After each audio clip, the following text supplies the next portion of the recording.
Oi, eu sou Raquel Saldívia, a palhaça colibri da companhia Serafim Teatro, e essa é nossa última videoaula de uma série de 4 chamadas A Dinâmica do Clown com o Público Infantil. Esse é um projeto contemplado pelo PROAC 39-2021. No vídeo anterior, falamos de como sustentar a atenção da plateia durante a encenação do palhaço. E nesse sentido, dissemos que além de uma condição formal espacial que leva naturalmente a atenção ou o foco do público ao palco, o palhaço na sua encenação utiliza diversas técnicas como ferramentas que o ajudam a cativar o interesse e a atenção da plateia. Falamos, entre outras coisas, daqueles jogos que se estabelecem entre ele e a plateia, nos quais, intencionalmente, essa relação espacial, que é público na plateia, palhaço no palco, é quebrada, porque este último ingressa na plateia para instalar o jogo em uma espécie de ida e volta com o público. Mencionamos também o improviso, que é utilizado como um recurso e que, para ser bem sucedido, deveria sempre ter na base um caminho de jogo livre dentro da cena, mas que, ao mesmo tempo, esse jogo deveria ter como objetivo um fim determinado. Destacamos a potência desses recursos, mas também mencionamos os perigos, sim, que eles trazem, porque o palhaço pode perder a cena, pode perder o espetáculo, se o seu ator, sim, se essa consciência do seu ator não estivesse por trás, controlando no comando da cena e do recurso utilizado. Aprofundaremos a partir daqui, sim, na questão dos recursos que o palhaço tem para cativar a atenção da plateia numa encenação. Porque desenvolveremos objetos de cena, a voz, sim, como um recurso, e faremos referência também ao vocabulário específico do clown dentro do espetáculo. Vamos então para a primeira pergunta.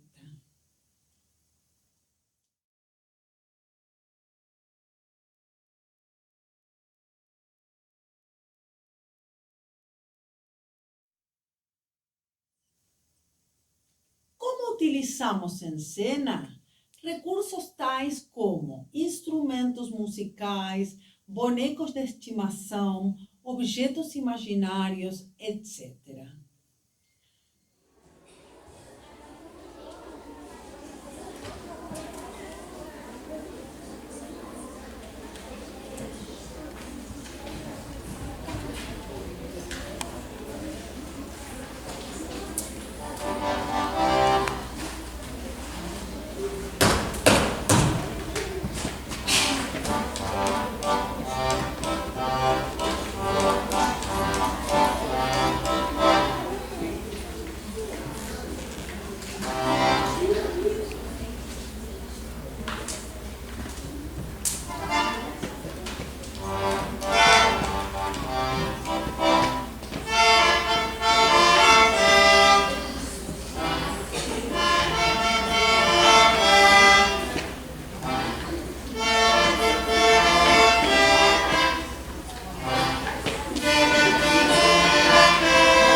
utilizamos em cena recursos tais como instrumentos musicais, bonecos de estimação, objetos imaginários, etc. Vamos a dar algunos ejemplos de cómo podríamos utilizar esses apetrechos en una cena determinada. Falemos primeiro do instrumento musical. Com certeza, uma das ferramentas mais utilizadas pelos palhaços é a música, na forma de executar um instrumento musical. Quando essa música é executada ao vivo, a apresentação ganha um poder de atração imenso, porque, além da beleza própria do instrumento em cena, se reforça a presença do palhaço, que fica colocado como num pedestal a mais, pois, além de conseguir executar essa bela música, ele está fazendo gags, está fazendo jogos cênicos, com o público ou com o parceiro de cena. Nesse contexto, um belo jogo seria, por exemplo, aquele do palhaço romântico.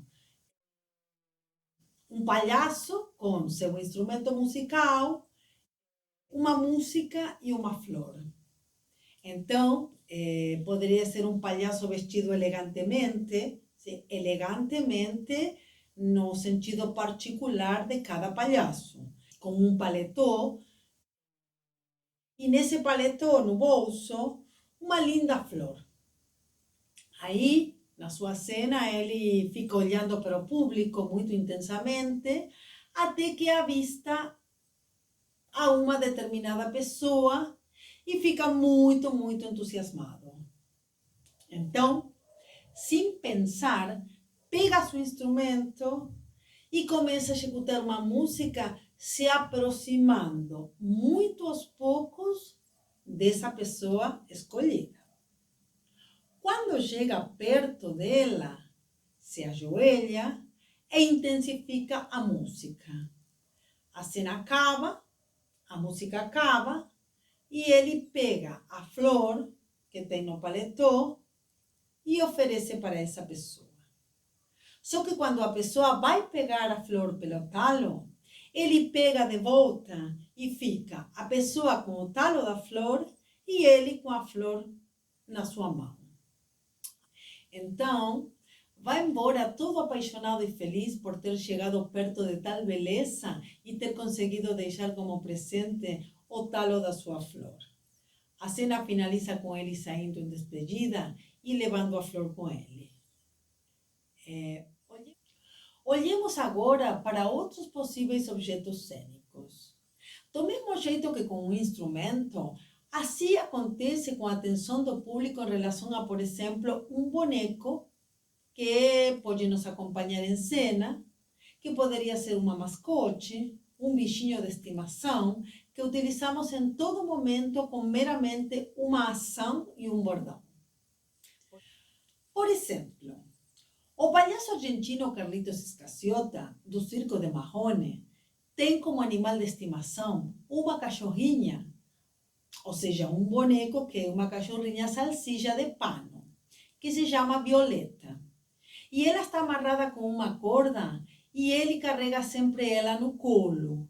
Mas, toda vez que o palhaço tem que realizar uma ação simples, tal como pegar um objeto da mesa, ou tal como abrir uma porta, aí ele, antes de executar a ação, com um impulso do braço, solta o cachorro e deixa cair no chão falando: pula, Violeta. Após isso, ele faz a sua ação simples, que seja abrir a porta, ou colocar ou pegar alguma coisa da mesa. Olha para a cachorra que está no chão e fazendo um sinal para ela voltar no colo dele, ele diz: Violeta, pula. Aí faz o esforço com o braço, segura a corda e a cachorra volta ao colo dele. Mas, além deste palhaço de circo, também temos outro exemplo típico da relação de um clown com sua mascote na figura do fantástico Mr. Bean. Mr. Bean divide muitas cenas com seu ursinho de pelúcia, seu melhor amigo, Ted. Embora ele não tenha, como no exemplo anterior, uma mesma ação repetitiva que involucre a mascote em ações simples, ele utiliza esse bichinho como cúmplice, compartilhando com ele muitas cenas. Trouxemos estes exemplos porque eles podem ser utilizados para inspirar a nossa própria cena. Em todo momento, criando um jogo que, conforme vai crescendo, vai acordando e puxando situações atrapalhadas que até podem gerar um caos, embaraçando a cena, ou também podemos utilizar eles para fazer quebradas de cenas, enriquecendo gags ou números. E, de fato, o desenvolvimento da relação entre o palhaço e seu bichinho de estimação pode gerar muitas gags para serem aproveitadas. Por exemplo, a mascote poderia ter um colar de espinhos como proteção para intimidar ou até como um escudo, imitando com isso a figura de um cachorro bravo, ¿sí? De um cachorro agressivo. E no momento em que o palhaço vai pegar, vai levantar ele no colo, o cachorro espeta a mão, ¿sí? Com o colar, espeta a mão do palhaço. Continuando com a brincadeira com mascotes, uma outra possibilidade cênica poderia ser a do palhaço ter uma mascote imaginária. Assim, o palhaço entraria em cena puxando, por exemplo, uma corda rígida com um colar de cachorro no extremo posterior. O colar estaria a uma altura de 50 centímetros do chão. E o palhaço, na sua cena, vai caminhando com o braço estendido, levando a corda rígida e imaginando que no colar tem um cachorro. Deste modo, ele vai, caminha, faz sua cena, mas, de vez em quando, interrompe a ação, para, sim, a ação de caminhar ou qualquer outra ação que ele esteja desenvolvendo, para o bichinho sentar ou para urinar na borda do picadeiro. Inspirados numa ilusão como essa, do palhaço e sua mascote imaginária, também podem ser criadas muitas gags, levando em consideração que em cada ação que o palhaço faz, existe um ser vivo, ou seja, uma mascote que está puxando do outro extremo da corda, impondo as suas necessidades, os seus desejos, e com isso atrapalhando a vida do palhaço. Olhemos para a próxima pergunta.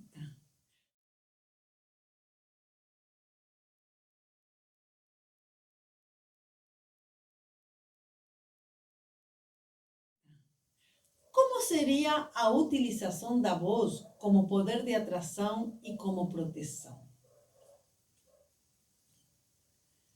Para completar a figura do clown, o ator precisa encontrar a voz particular do seu clown. Mas não estou falando aqui de voz no sentido de palavra, e sim de voz como uma ferramenta expressiva. Para esta voz ter presença cênica, tem que ser uma voz muito natural, firme e profunda. Uma voz que é nossa e que se acha em nosso interior.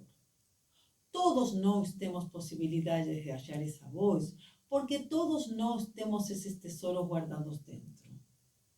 Essa descoberta ajudará muito nas nossas apresentações, porque quando conseguimos acessar essa voz particular que dará vida às expressões do nosso clown, nós mesmos acreditamos ainda mais nas suas manifestações, e isso é uma informação energética que comunicamos inconscientemente ao público, e este, em consequência, também acredita ainda mais em nosso clown. Mas aqui cabe mais uma reflexão. Porque quando falamos de palhaços para o público infantil, muitas vezes o que vemos são palhaços que têm uma voz impostada ou infantilizada, que contraria a própria figura adulta, deixando esse clown um pouco sem crédito. Porque deixando a figura infantilizada desse jeito, o público deixa de acreditar no palhaço e só vê um adulto fazendo de conta que é um palhaço infantilizado. Ou seja, nessa ação, o palhaço perde a força da figura, o que significa que perdeu a força do palhaço. Nós acreditamos que a voz tem um poder imenso de atração e de proteção, possibilitando que o palhaço se coloque em cena, reforçando a sua presença e o seu estado. Falando da questão da voz, existe também outra possibilidade de recurso cênico que vamos abrir na seguinte pergunta.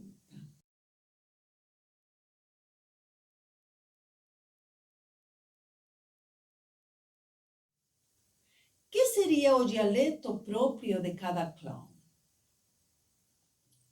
Outra ferramenta que pode ser muito bem aproveitada para atrair a atenção do público é aquela que cria o próprio dialeto de um palhaço, ou seja, um conjunto ou repertório de palavras próprias ou de palavras geradas a partir de outras, só que elas são proferidas do jeito de cada palhaço. Estas palavras próprias possibilitam a criação de frases ou expressões diferenciadas que, conforme a cena, podem ser ajustadas para cada situação. Mas, da nossa parte, preferimos sempre que o dialeto do palhaço seja conformado por palavras ou por expressões criadas por ele, e não por palavras ou expressões habituais, mas que tenham sido distorcidas. Porque estamos trabalhando com um público de crianças e elas bem poderiam pegar essas palavras distorcidas como sendo corretas, porque o palhaço é alguém em que elas acreditam. Então, se ele fala desse jeito, para a criança está certo, porque o palhaço falou.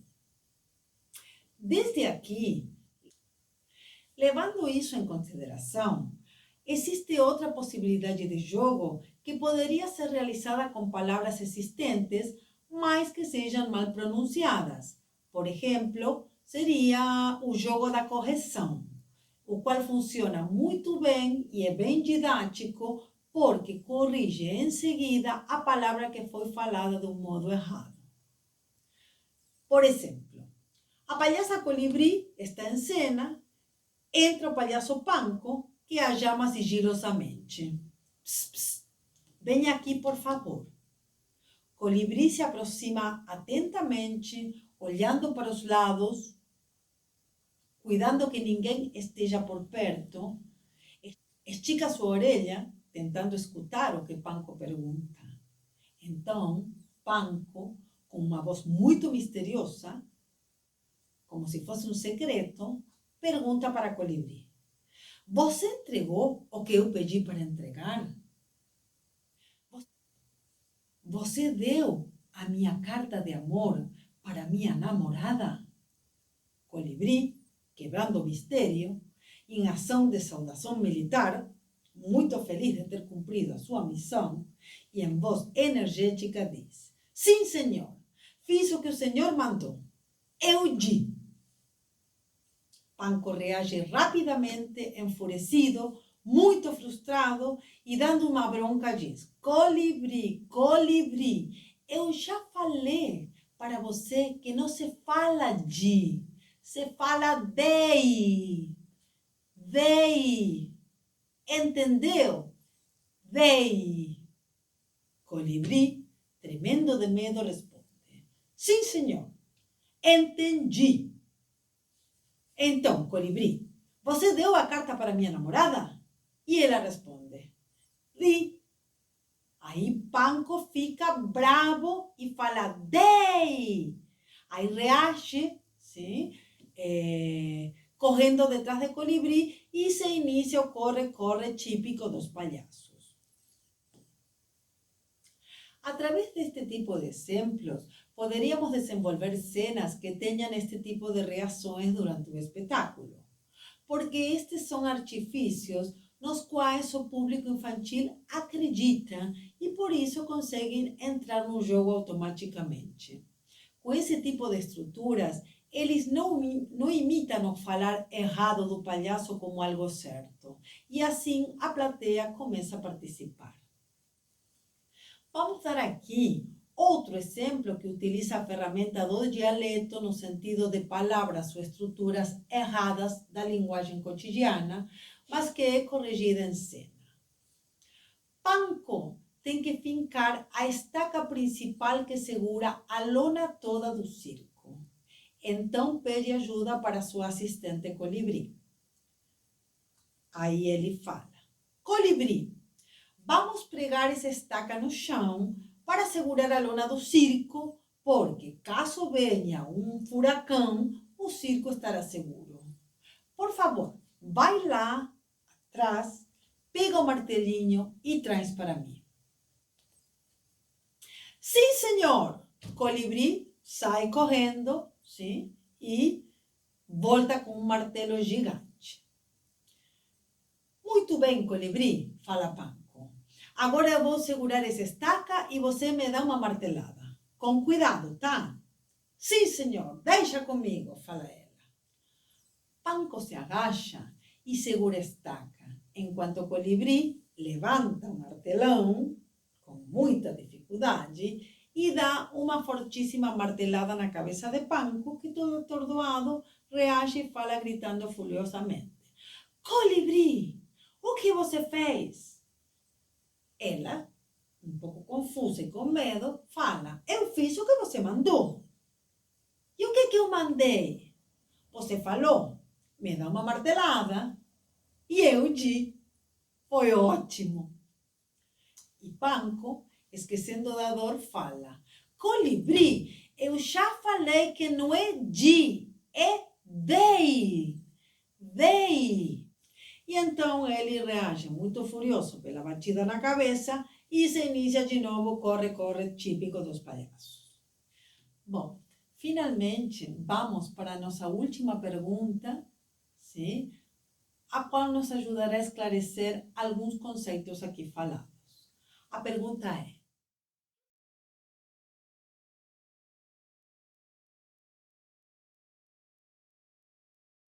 que são bordões linguísticos ou gestuais?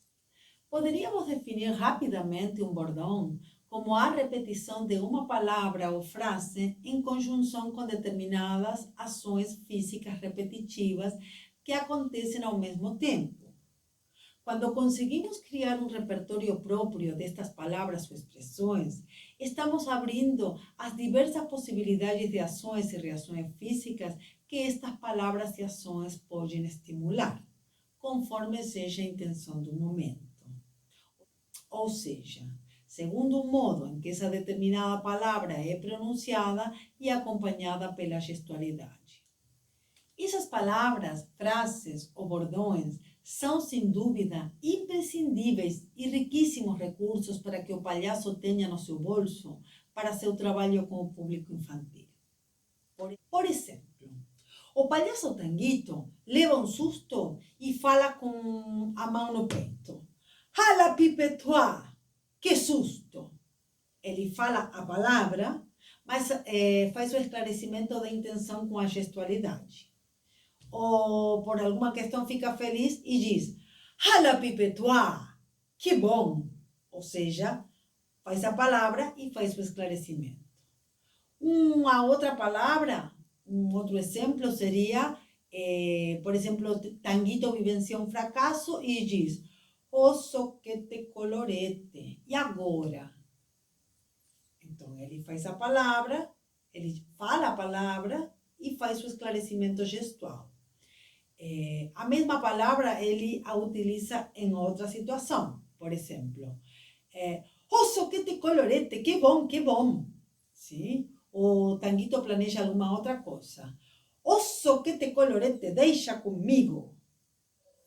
E é lógico que uma vez que o público entendeu que a palavra comunica o que a gestualidade acentua, já não é mais necessário o esclarecimento verbal dela, pois o entendimento é deduzível. Desse modo, com essa ferramenta conseguimos criar um jogo no diálogo com o público, induzindo a criança numa espécie de cumplicidade que a coloca como partícipe das artimanhas, das virtudes, dos logros e dos fracassos na vivência do palhaço. Mas o lindo é quando a criança leva esses bordões para casa e brinca com eles, porque aí conseguimos deduzir que ela se identificou com o palhaço e com sua história.